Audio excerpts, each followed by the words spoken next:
One of the images that stayed in my mind from the early days of COVID is of this man who was so desperate to see his mother in a nursing home. But due to restrictions, he couldn't come inside. So what did he do? One day, he hired a cherry picker that lifted him up to her 4th floor window. It was all worth it when their eyes met. My dear friends, don't we all wish that we too had that magical cherry picker that can just lift us up and our spirits during these trying times?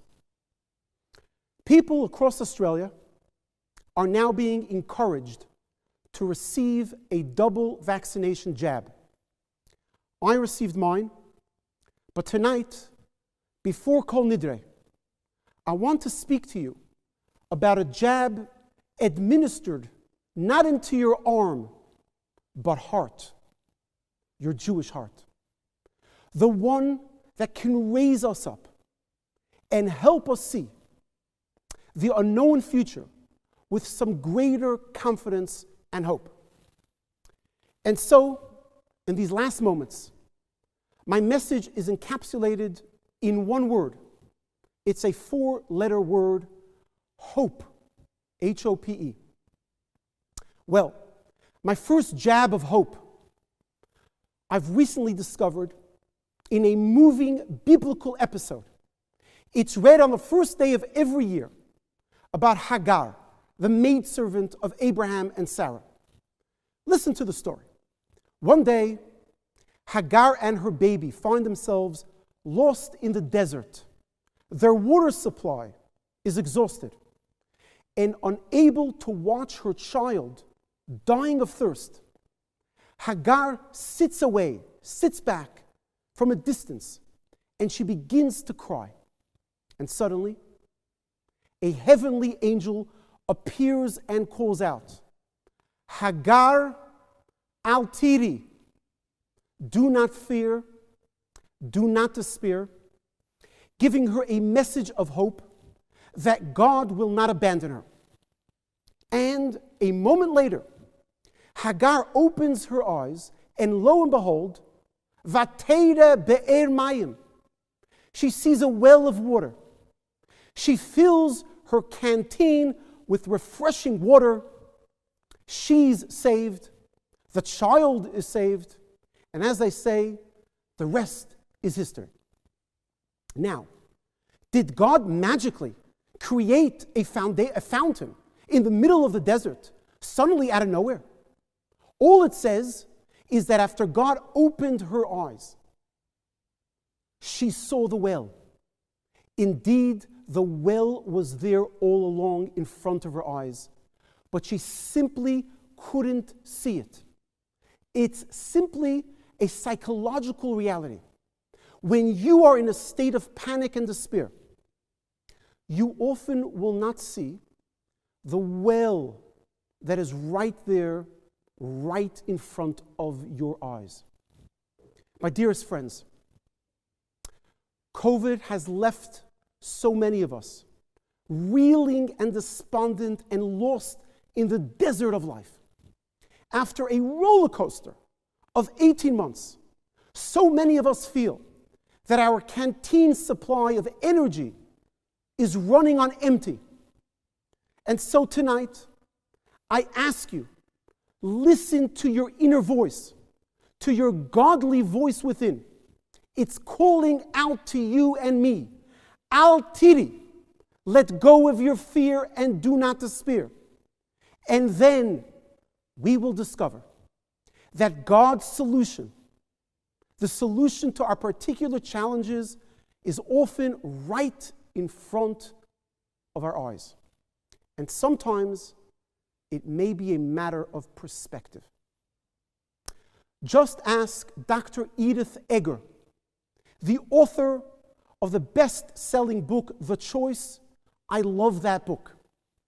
In it, she tells the story how when the evil Mengele, Yamach Shmoy, faced her in the death camp and pointed at her and said, "I hear you know how to sing." Her mind stopped. He said, I hear you know how to dance." Her mind stopped, and she thought back to Auschwitz.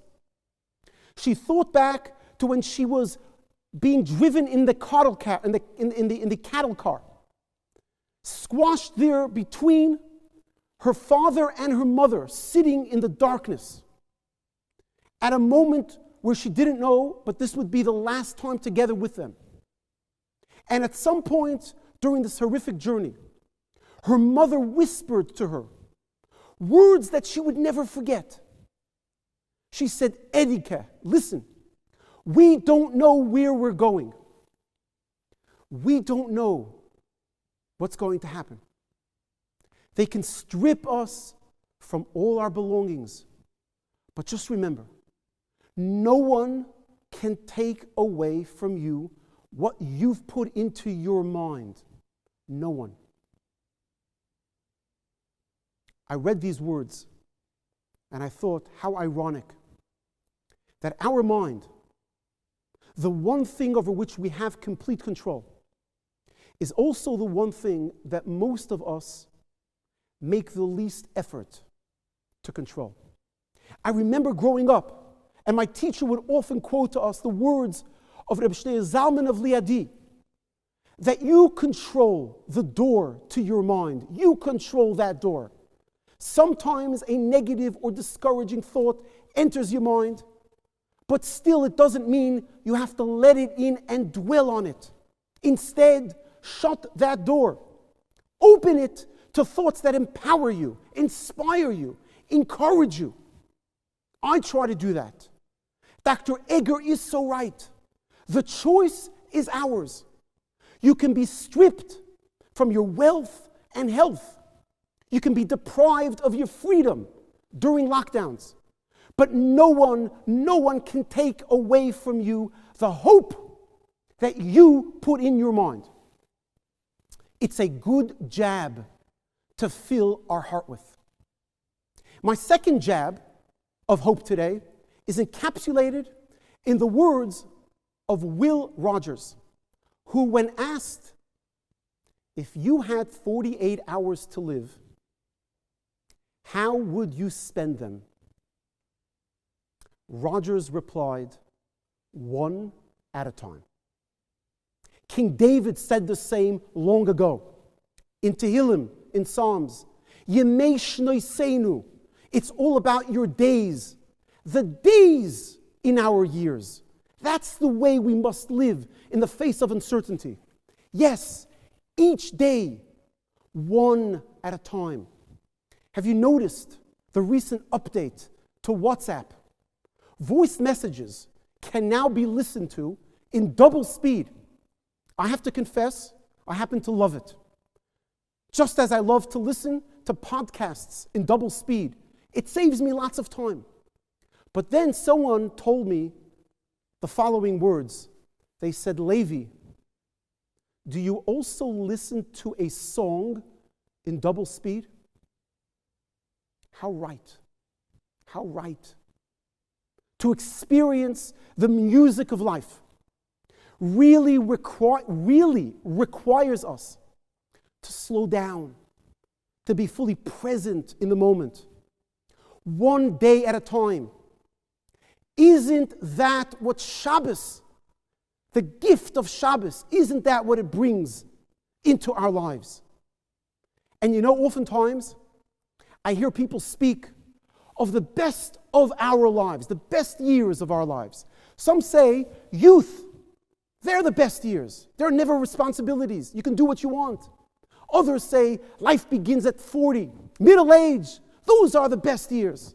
And others, just the other day, an elderly person said, the best years are the older years. You can finally sit back, relax. Those are my best years.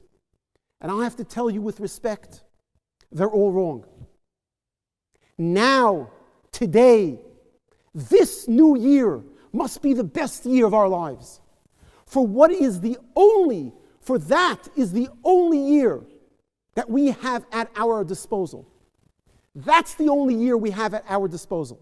Last year is gone and can never come back.